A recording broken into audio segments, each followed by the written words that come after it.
Salam.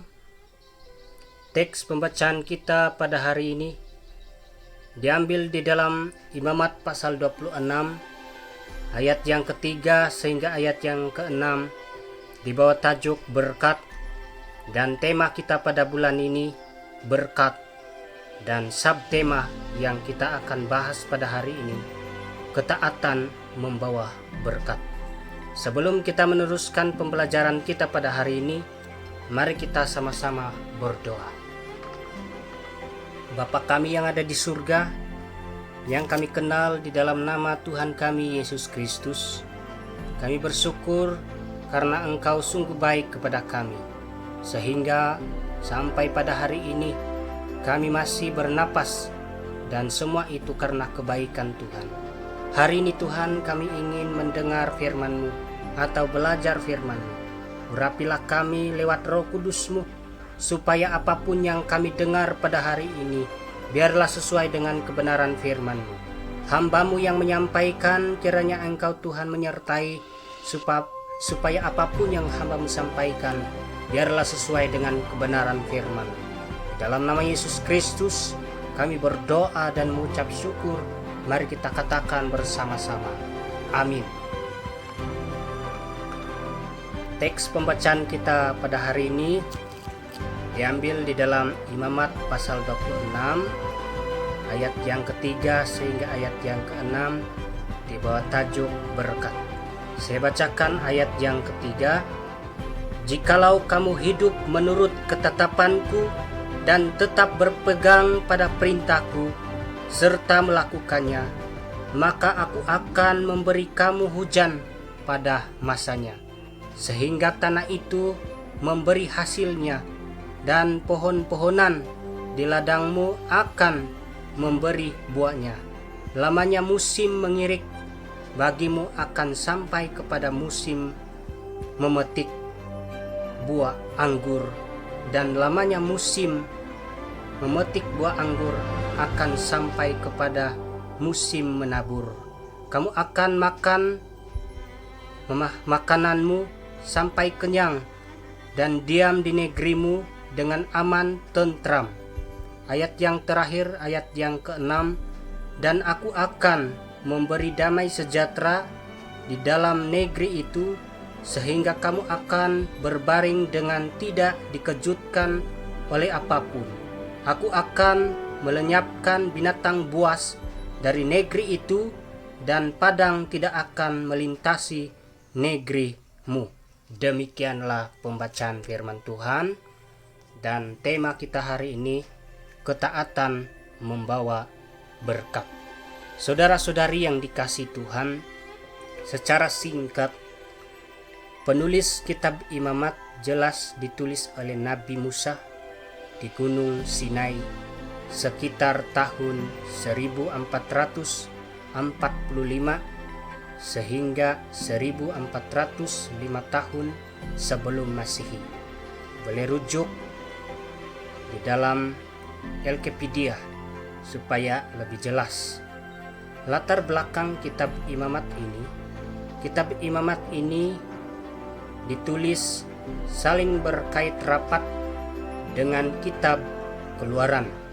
Pertama, kitab Keluaran mencatat bagaimana Israel dibebaskan di tanah Mesir oleh Nabi Musa. Kedua, tentang bagaimana umat Israel menerima hukuman daripada Tuhan karena dosa mereka.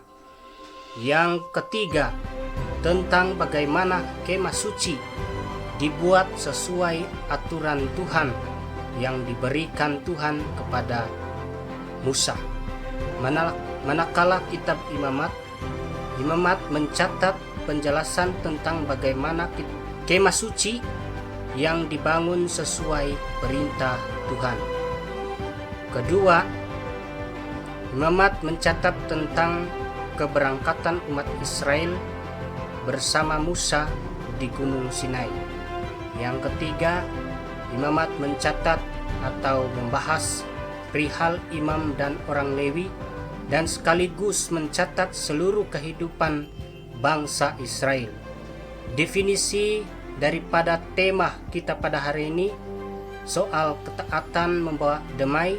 Pertama, ketaatan merujuk kepada kepatuhan kita kepada peraturan atau perintah Tuhan. Yang kedua, ketaatan merujuk kepada kesetiaan. Apa saja yang diperintahkan kepada kita, kita tidak membantah, tetapi kita terus patuh dan sungguh-sungguh melakukannya. Yang ketiga, ketaatan juga merujuk kepada kerajinan.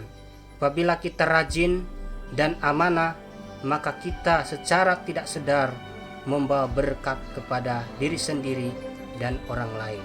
Nah, tanpa membuang masa, mari kita sama-sama masuk di dalam topik pembelajaran kita pada hari ini, soal ketaatan membawa berkat. Pertanyaan pertama, apakah yang perlu kita taati? Mari kita rujuk perintah Tuhan di dalam teks pembacaan kita pada hari ini. Ayat pertama, ayat sebelum daripada pembacaan kita. Saya bacakan.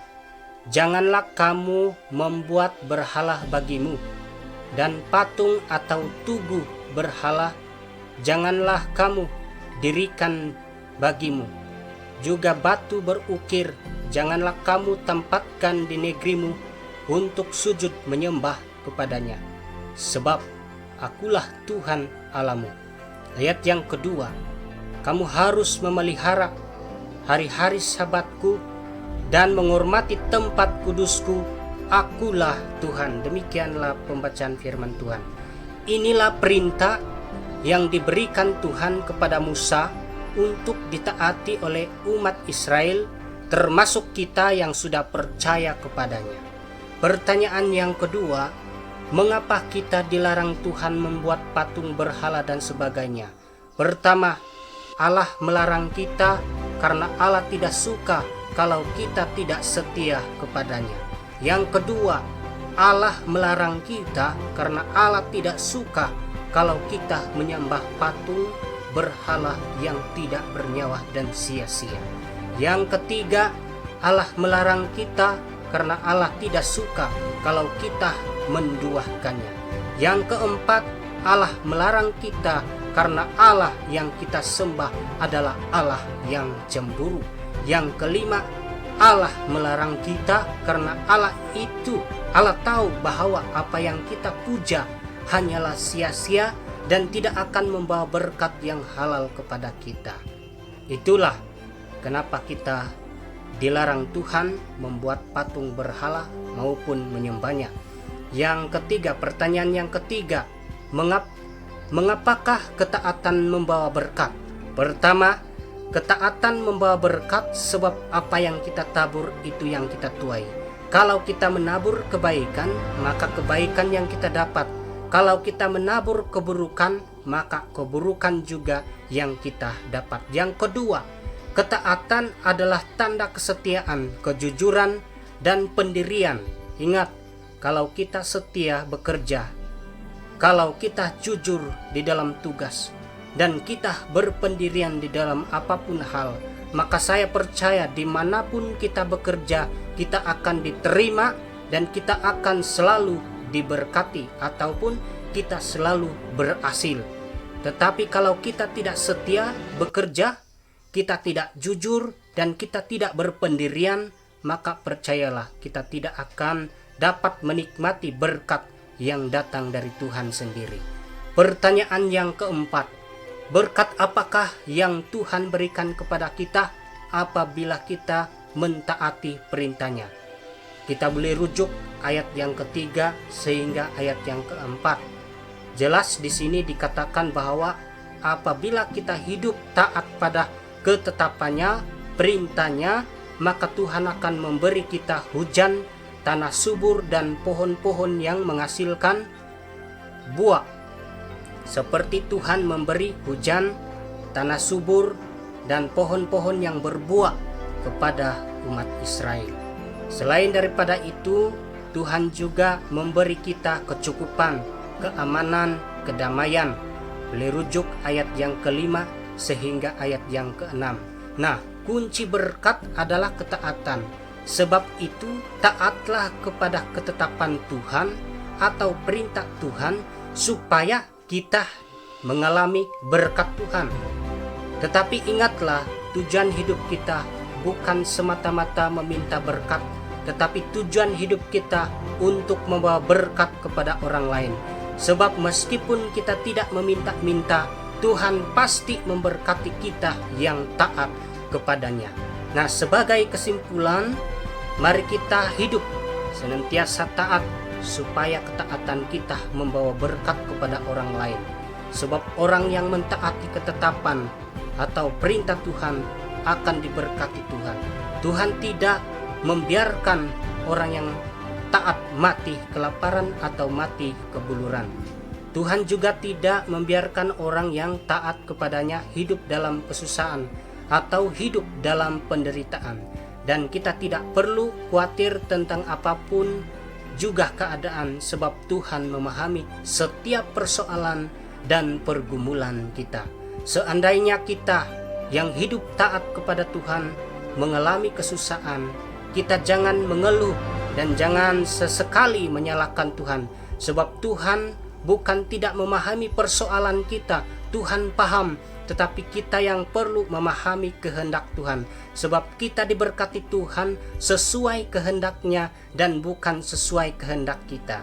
Jadi renung-renungkanlah supaya kita memahami cara Tuhan memberkati kita. Tugas kita hidup taat di hadapan Tuhan dan melakukan apa yang perlu kita lakukan. Dan selebihnya biar rencana Tuhan yang terjadi di dalam kehidupan kita. Tuhan memberkati kita semua. Amin.